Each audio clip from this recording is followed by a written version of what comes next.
Hello, I am on vacation right now in Red Deer, Alberta. Okay, but I don't really want to get into too much details about vacations. Let's talk about the movie. As you can see from the title for my video, Thor, Love and Thunder. Sit back and relax, children. Let me tell you the story of Thor, Love and Thunder. Actually, I think Taika Waititi is a much better narrator than me. At least I think so. So, Thor, Love and Thunder. The first Thor film since Avengers Endgame, the fourth Thor movie. Picks off pretty much where we last remember seeing Thor in Endgame. He was in bad shape, he joins the Guardians of the Galaxy. Well, in Thor Love and Thunder, he returns back to his normal self. He becomes the ruler of New Asgard. But it has its issues, it has its problems. Excuse me, let me just angle this camera. Yeah, Thor Love and Thunder, it has its issues. A lot of people that I met prior to watching Thor Love and Thunder said, not one of my favorites.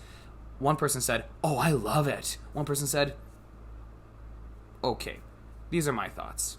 Throughout the entire first half of all of the Marvel Cinematic Universe films, from Iron Man to Endgame, Thor was serious.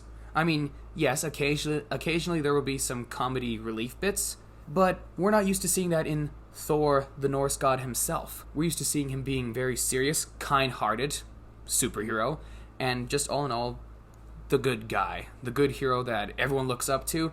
But then all of a sudden, after Endgame, things started to slowly get into comedy. And in Thor, Love and Thunder, Thor himself was a really big comedy guy.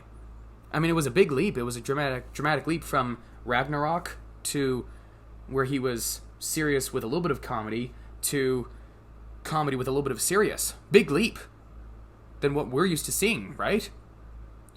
Don't get me wrong. I like Chris Hemsworth. I've read he's a very polite guy, very down to earth, and very great to his fans, and very giving back to the community, which I quite admire, actually. But, you know, I think the comedy that Taika Waititi went for with Thor Love and Thunder, that's not what we're used to seeing. We're used to seeing a nice action-filled adventure. Maybe he's in a much better mood. He's the hero again, and he's once again saving the world. He's being the leader to New Asgard. But then, yeah. There is, however, one redeeming quality to the Love and Thunder film. It tackled the very serious subject of cancer. I'm not going to tell you who has cancer, but someone that we all remember from the Thor movies has cancer. Again, I'm not telling you who, but they do tackle the very serious subject of cancer. So that is pretty serious. You know, you can't really joke around with cancer and that kind of illness. The other redeeming part was the casting choice for Gorr the God Butcher. Christian Bale. Holy smokes! Christian Bale! Gorr the God Butcher, aka Lord Voldemort's lookalike. No, really. I thought, everyone else watching this movie thought he looked like Lord Voldemort. Christian Bale as Gorr the God Butcher. Christian Bale is just one of those versatile actors. He's intense. He can play a very intense but good guy, as in the good hero guy. Or he could play a very scary anti-hero.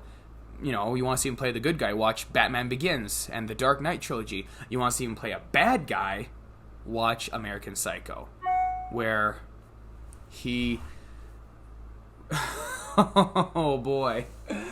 American Psycho. I don't want to get into too much detail about American Psycho, but trust me, just watch American Psycho and you'll see him be a creep and a monster.